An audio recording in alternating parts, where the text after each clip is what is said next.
Dear friends, welcome to Biblical Parivartana once again. Welcome to Daily Devotions. దేవుని ప్రేమ ఇదిగో. November 2వ తారీఖు చెందినటువంటి వాక్య భాగం తీతు మొదటి అధ్యాయం. పాస్టర్ల పిల్లలు విశ్వాసులు కాకపోతే పాస్టర్ల సంఘానికి ఎలా ఏలగలరు? ప్రార్థన చేసుకుందాం. May the words of my mouth and the meditation of our hearts be acceptable in thy sight, our rock and redeemer. Amen. తీతు మొదటి 6 అధ్యాయాలు చదువుకుందాం. 6 వచనాలు చదువుకుందాం. దేవుడు ఏర్పరచుకునే వారి విశ్వాసము నిమిత్తమును నిత్య జీవమును గూర్చిన నిరీక్షణతో కూడిన భక్తికి ఆధారముకు సత్య విషయమైన అనుభవ జ్ఞానము నిమిత్తమును దేవుని దాసుడును యేసుక్రీస్తు అపోస్తలుడైన పౌలు మన అందరి విశ్వాసములో నా నిజమైన కుమారుడగు తీతుకు శుభమని చెప్పి వ్రాయినది. ఆ నిత్య జీవమును అబద్ధమాడనేరని దేవుడు అనాది కాలమందే వాగ్దానం చేశాను గాని ఇప్పుడు మన రక్షకుడైన దేవుని ఆజ్ఞ ప్రకారము నాకు అప్పగింపబడిన సువార్త ప్రకటన వలన తన వాక్యమును యుక్త కాలములందు బయలుపరచను. తండ్రి అయిన దేవుని నుండి మన రక్షకుడైన యేసుక్రీస్తు నుండి కృపయు కనికరమును సమాధానమును నీకు కలుగునుగాక. నేను నీకు ఆజ్ఞాపించిన ప్రకారము నీవు లోపముగా ఉన్న వాటిని దిద్ది ప్రతి పట్టణములోనూ పెద్దలను నియమించు నిమిత్తమే నేను క్రేతులో నిన్ను విడిచి వచ్చితిని. ఎవడైనను నిందారహితుడును ఏకపత్ని పురుషుడును దుర్వ్యాపార విషయము నేరము మోపబడిన వారై అవిధేయులు కాక విశ్వాసులైన పిల్లలు గలవారినై ఉన్న ఎడల అట్టి వారిని పెద్దగా మరల చదువుతాను.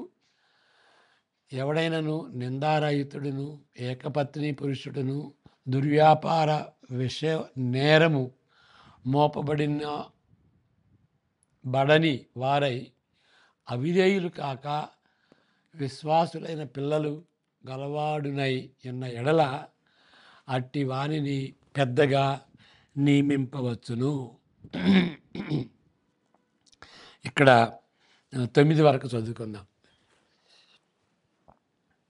ఎందుకనగా అధ్యక్షుడు దేవుని గృహ నిర్వాహకుని వలె నిందారహితుడై ఉండవలెను. అతడు స్వేచ్ఛాపరుడును ముక్కోపియు మద్యపానియు కొట్టువాడును దుర్లాభం అపేక్షించువాడును కాక అతిథి ప్రియుడును సజ్జన ప్రియుడును స్వబుద్ధి గలవాడును నీతిమంతుడును పవిత్రుడును ఆశా నిగ్రహం గలవాడునై ఉండి తాను హితబోధ విషయమై జనులను హెచ్చరించుటకును ఎదురాడు వారి మాట ఖండించుటకును శక్తి వాడగునట్లు ఉపదేశమును అనుసరించి నమ్మదగిన బోధన గట్టిగా చేపట్టుకుని వాడునై ఉండవలెను. ఓకే, ఇక్కడ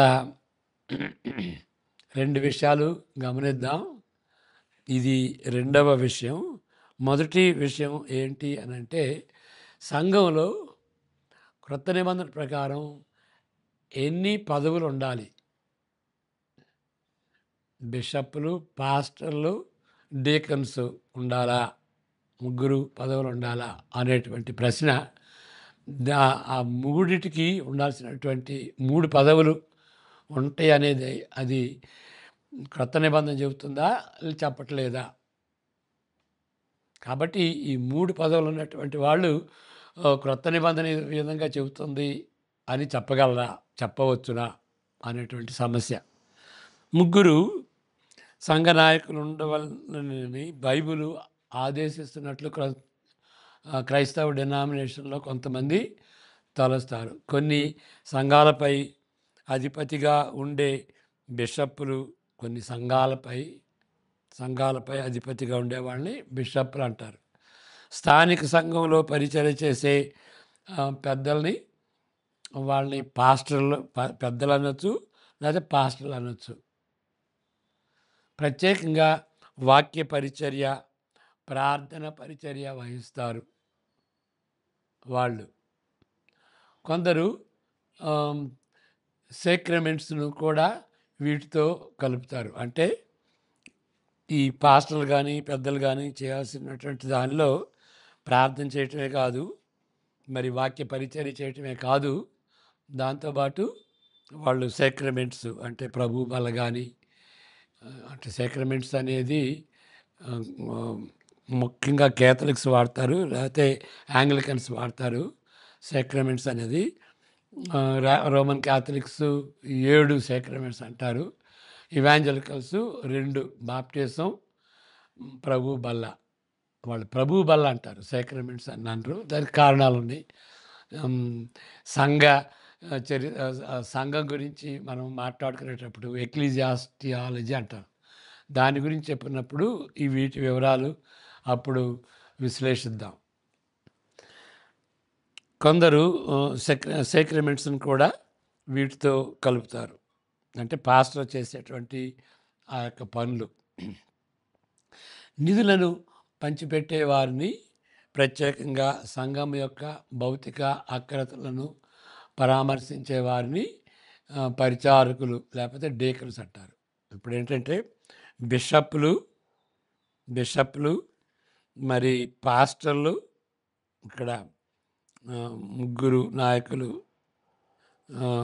అధిపతులు సంఘాలపై బిషప్పులు మళ్ళీ ఇక్కడ బిషప్పులు, పాస్టర్లు, కొంతమంది ఎల్డర్స్ అని అంటారు. తర్వాత డీకన్లు, పరిచారకులు లేకపోతే డీకన్స్ అని. అవి ఇప్పుడు మనం ఆలోచిస్తుంది ఏంటంటే, అవి నిజానికి ఇద్దరు నాయకులనే క్రొత్త నిబంధన గుర్తిస్తున్నట్లు సామాన్యంగా అందరూ తలస్తారు. ముగ్గురు కాదండి, క్రొత్త నిబంధన ప్రకారం ఇద్దరే అని సామాన్యంగా పండితులు కానీ లేకపోతే సంఘ కాపర్లు కానీ తలస్తారు. దీని గురించి మరి బిషప్ అనొచ్చు, ఆయన్నే పెద్ద అనొచ్చు, సంఘ పెద్ద అనొచ్చు, ఆయన్నే పాస్టర్ అనొచ్చు.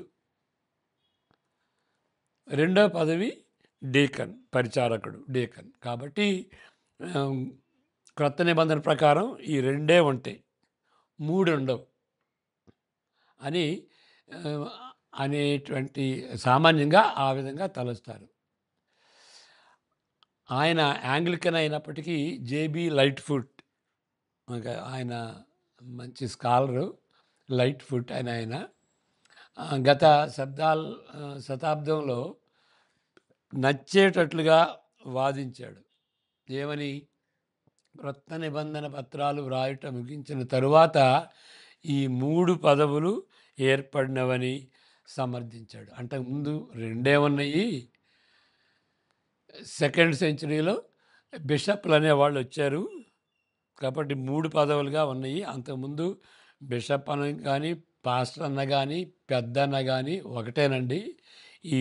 ఇదంతా ఒకటే. ఈ డీకన్ అనేవాళ్ళు ఉన్నారు.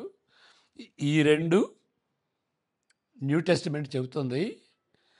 తర్వాత ఈ బిషప్లు అనేటువంటి వాళ్ళు 2nd సెంచరీలో వచ్చారు అని ఈ లైట్ఫుట్ అనే అతను ఆయన చక్కగా ఎవిడెన్స్ ఇచ్చి దాని గురించి వాదించాడు. అంటే కన్విన్స్ చేసేటటువంటి రీతిగా, అంటే ఆయనది చెప్పింది రైటు అన్నట్లుగా ఉంటుంది. అనగా దీని అర్థం 2 పదవులలో ఒకదానికి 3 నామములు ఇక్కడ ఉన్నట్టుగా, ఒక పదవికి 3 నామాలు ఉన్నాయి. ఎందుకు అని అంటే, ఈ పరిచర్య పాస్టర్ కానీ, బిషప్ కానీ, ఇది కానీ అనేక బాధ్యతలతో కూడింది. పాస్టర్ అనే పదానికి ఇప్పుడు ఒక్కో దాన్ని వివరిస్తున్నాడు.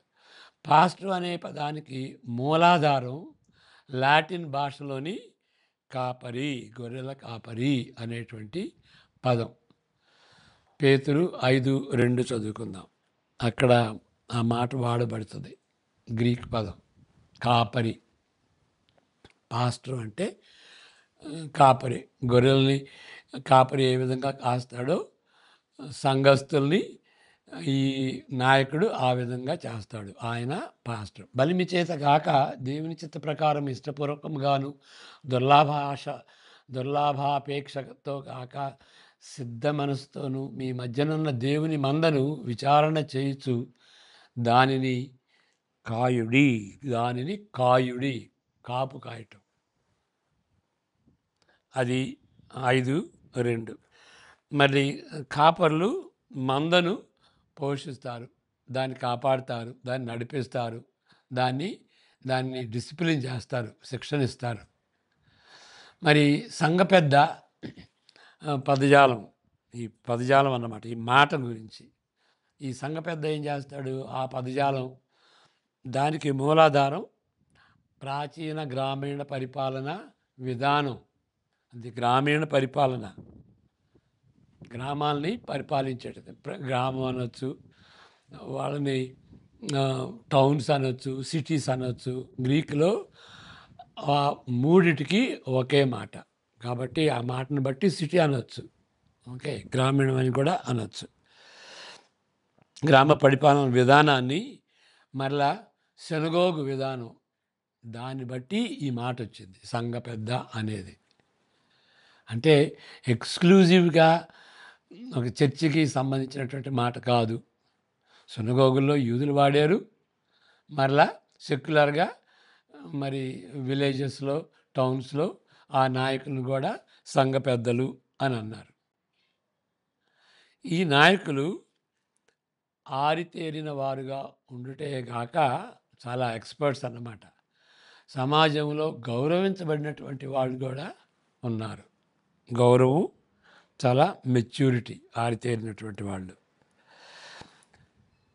ఈ దినాల్లో బిషప్ పదవి, అది తెలుగు బైబిల్ అనువదిస్తున్నట్టుగా అధ్యక్ష పదవి అని 1 తిమోతి 3:1 మనం చూస్తాం. అధ్యక్ష పదవి అంటే బిషప్ అని. ఎవడైనా అధ్యక్ష పదవిని ఆశించిన ఎడల అట్టివాడు దొడ్డ పనిని అపేక్షించుతున్నాడని మాట నమ్మదగినది. ఓకే, అధ్యక్ష పదవి సంఘ నిర్వహణకు చెందిన అనేక పాత్రలను సూచిస్తున్నది. పర్యవేక్షణకు చెందిన, అంటే సూపర్వైజింగ్, పర్యవేక్షణ చెందిన ప్రక్రియలు, దైవిక పరిపాలన, ఆత్మీయ బాధ్యతలన్నీ దీనిలో ఇమిడి ఉన్నాయి. ఆత్మీయ బాధ్యతలన్నీ. కాబట్టి ఈ బిషప్ అనే ఆ పదానికి సంబంధించినటువంటి వివరణ ఇది. పాస్టర్ అనేటువంటి మాటకి సంబంధించినటువంటిది. సంఘ పెద్ద అనేటువంటి మాటకి దాని బ్యాక్గ్రౌండ్ ఏంటి అని మనం తెలుసుకున్నాం. ఇప్పుడు అధ్యక్షుడు, బిషప్, కాపరి, సంఘ పెద్ద అందరూ ఒకే పదవికి చెందిన వారని తలంచుట కారణాల్లో ఒకటి వారి అర్హతల జాబితాలు, వారి బాధ్యతల జాబితాలు. ఇవి సిమిలర్గా ఉంటాయి. ఈ బాధ్యతలు వీళ్ళకి ఆ బాధ్యతలు సిమిలర్గా ఉంటాయి. కాబట్టి వీళ్ళందరూ ఒకటే, వాళ్ళ బాధ్యతలు అవి కాబట్టి వీళ్ళందరూ ఒకటే. అంటే అప్పుడు ఆఫీసెస్ కాదు, వాళ్ళ బాధ్యత. అధ్యక్షుడిగా ఉండేటువంటి బాధ్యత, కాపరిగా ఉండేటువంటి బాధ్యత, సంఘ పెద్దగా ఉండేటువంటి బాధ్యత, అది ఒకళ్ళే మూడు బాధ్యతలు తీసుకోవచ్చు అన్నట్లుగా ఉంటుంది అన్నమాట. ఇందును బట్టి తీతు 6-9 వచనాల్లో, మనం చదివినటువంటి వచనాల్లో సంఘ పెద్దను గూర్చిన వివరణతో 1 తిమోతి 3 అధ్యక్షుని గూర్చిన వివరణతో పోల్చి చూడండి. అప్పుడు మనకి ఈ బాధ్యతలు సిమిలర్ అనేది అర్థమవుతుంది. ఆంగ్ల భాష బైబిల్ NIVలోను, తెలుగు బైబిల్లోనూ వ్యత్యాసాలు ఉన్నప్పటికీ దీన్ని బట్టి కొందరి కాపర్లు మనస్సాక్షి, ఇంకా ఇప్పుడు ఇదంతా అయిపోయింది. ఇప్పుడు మనం ఈ టాపిక్ వస్తున్నాం.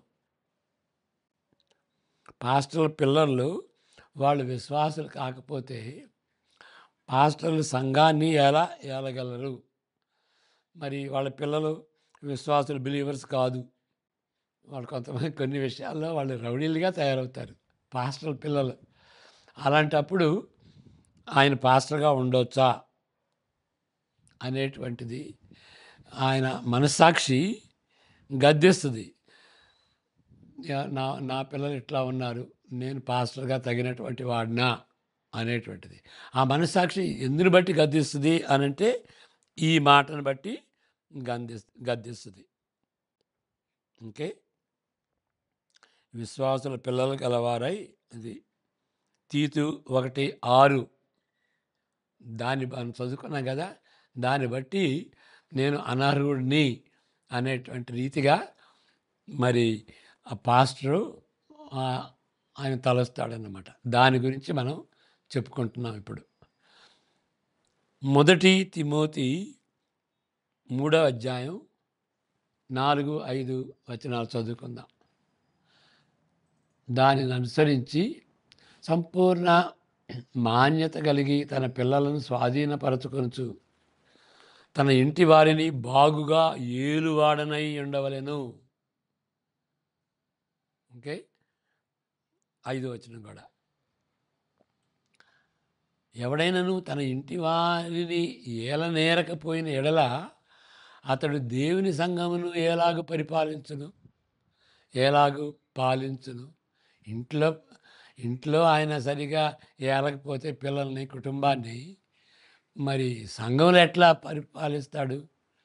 సంఘం వాళ్ళని ఎట్లా సంరక్షిస్తాడు అనేటువంటి ప్రశ్న ఇక్కడ ఉంటుంది. కాబట్టి ఇంటి దగ్గర, ఇంట్లో ఆయన కుటుంబాన్ని పాలించకపోతే సంఘాన్ని కూడా పాలించలేడు. కాబట్టి అలాంటి వాడు అర్హుడు కాదు అనేటువంటి విధంగా ఇక్కడ మనం చదువుతున్నాం.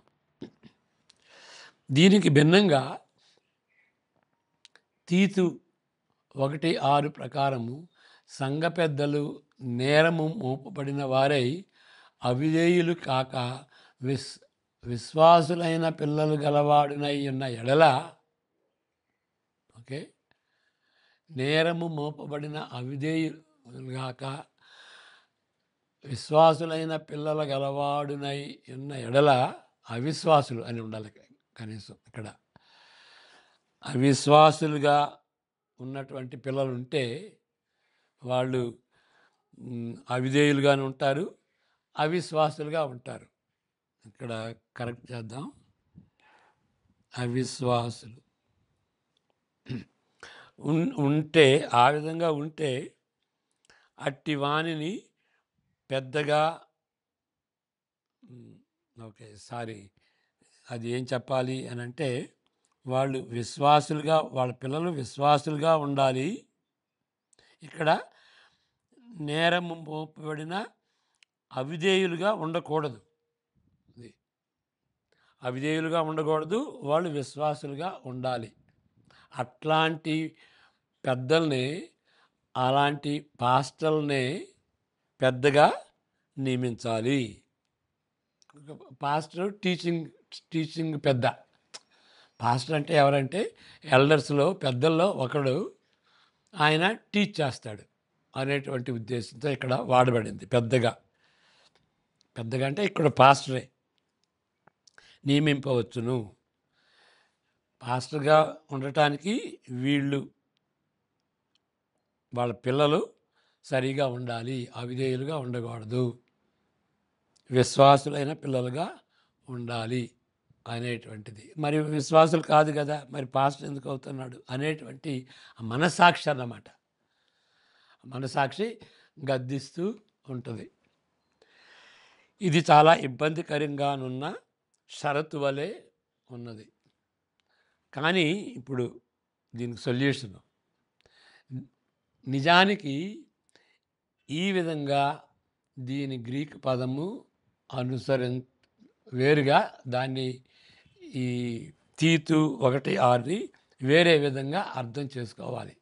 ఎందుకంటే గ్రీకుని ఆ విధంగా అర్థం చేసుకోవచ్చు.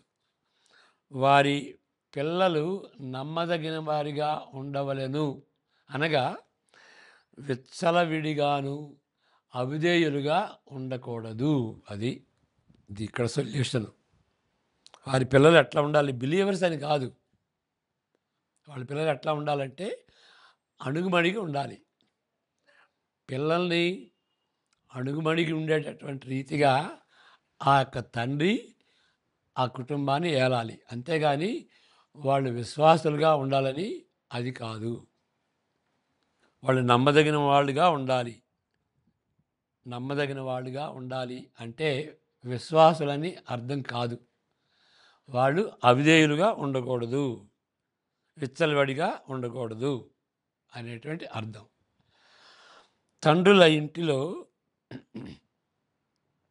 తండ్రుల ఇంటిలోనున్న కుమారులను అధ్యక్షుడు కానీ పెద్ద కానీ ఆయన కుటుంబమును అదుపులో పెట్టుకొనగలిగిన వాడై ఉండాలి. వాళ్ళు పిల్లలుగా ఉన్నప్పుడు ఆ పిల్లలు ఆ తండ్రి యొక్క అదుపులో ఉండాలి. మరి ఆయన అదుపులో లేకపోతే సంఘాన్ని ఎట్లా అదుపులో పెట్టుకోగలడు? అది ప్రశ్న. అప్పుడే సంఘమును అదుపులో పెట్టుకొనగలడు, సంఘమును సరిదిద్దగలడు. సంఘ పెద్ద పిల్లలుగా విశ్వాసులుగా ఉండవలసినదని తీతు 1:6 చెప్పుతున్న ఎడల వారి వయసు ఎంతగా ఉండాలి? ఓకే, ఈ ప్రశ్న వస్తుంది అన్నమాట. 1:6లో వాళ్ళు బిలీవర్గా ఉండాలంటే 40 సంవత్సరాలు అయింది, మరి ఇంకా వాళ్ళ పిల్లలేనా? మరి వాళ్ళు విశ్వాసులా? మరి 40 సంవత్సరాల తర్వాత ఆ తల్లిదండ్రుల మీద ఉంటుందా బాధ్యత ఆయనది అనేటువంటి ప్రశ్న అన్నమాట. వారి వయసు ఎంతగా ఉండాలి? పిల్లల వయసు, పిల్లలు అంటున్నాం. దీన్ని కుదించి చెప్పినట్లయితే, క్లుప్తంగా చేసి చెప్పినట్లయితే తప్పుడు అనువాదమును అనుసరించేటట్లుగా ఉంటుంది. ఈ విధంగా విశ్వాసులైన పిల్లలునై అనేది తప్పుడు అనువాదం, తప్పుడు ట్రాన్స్లేషన్. తీతులో చెప్పబడిన మాటలు కూడా 1 తిమోతి 3లో చెప్పబడినట్లుగానే ఉంటుంది. అంటే వాళ్ళు విశ్వాసులు అని కాదు, వాళ్ళు వాళ్ళ కుటుంబాన్ని వాళ్ళ పిల్లలుగా ఉన్నప్పుడు వాళ్ళని రెబలియస్ పీపుల్గా చేయకూడదు. వాళ్ళ బాధ్యత. దాన్నే వేరే విధంగా నా మాటలతో చెప్పాలి, వివరించాలి అంటే ఈ విధంగా చెప్తాను. ఒక వ్యక్తి విశ్వాసులు కావటానికి 3 కారణాలు ఉంటాయి. కుటుంబంలో పిల్లల గురించి చెప్పుకుంటున్నాం. అదేంటి అని అంటే, 1 తల్లిదండ్రులు వాళ్ళు సరిగా పెంచాలి. వాక్యం చదువుకోవటం, ప్రార్థన చేసుకోవటం, కుటుంబ ప్రార్థనలు అంటూ ఉండేటటువంటి రీతిగా క్రైస్తవ తల్లిదండ్రులు ఆ విధంగా చూసుకోవాలి. అట్లా అందరూ చేసినా కానీ కొంతమంది రెబలియస్గా తయారవుతారు, కొంతమంది విశ్వాసులుగా తయారవుతారు. అంటే పిల్లలు ఏ విధంగా స్పందిస్తారు అనేది కూడా ముఖ్యమే. వాళ్ళు స్పందించే తీరు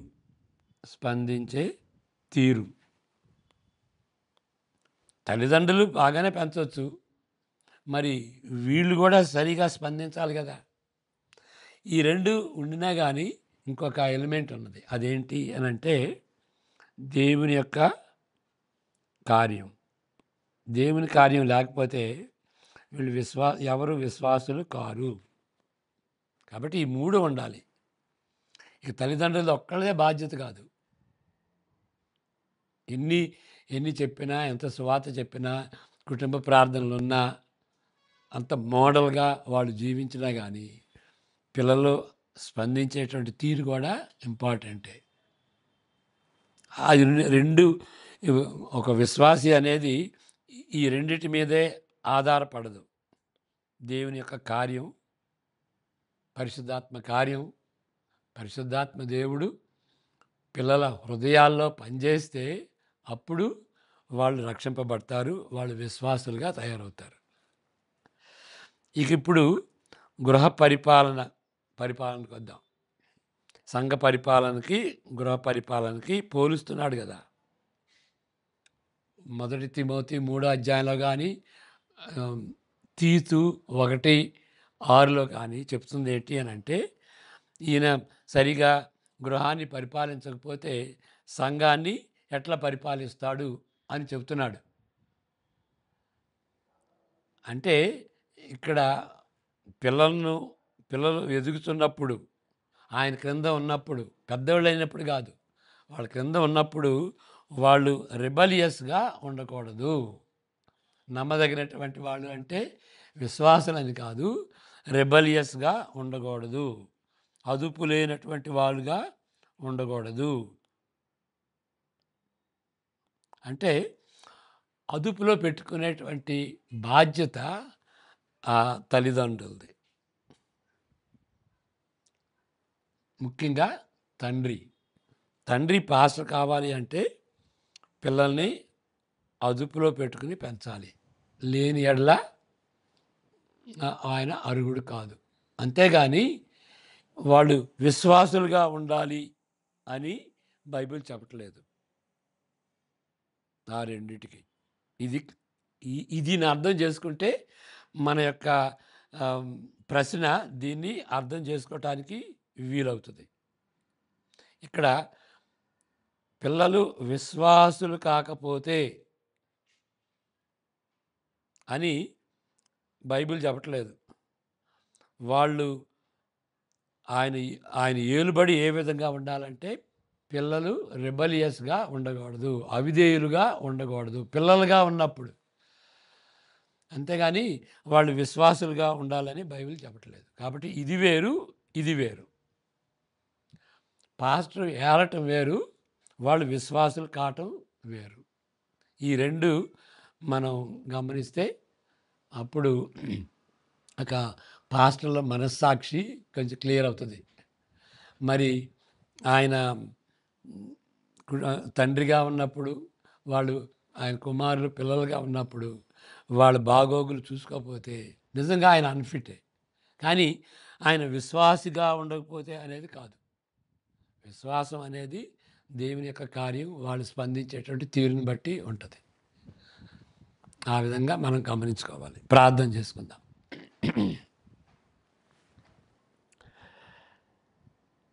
May the grace of the Lord Jesus Christ, the love of the Father, and the fellowship of the Holy Spirit be with each one of us now and all the days to come.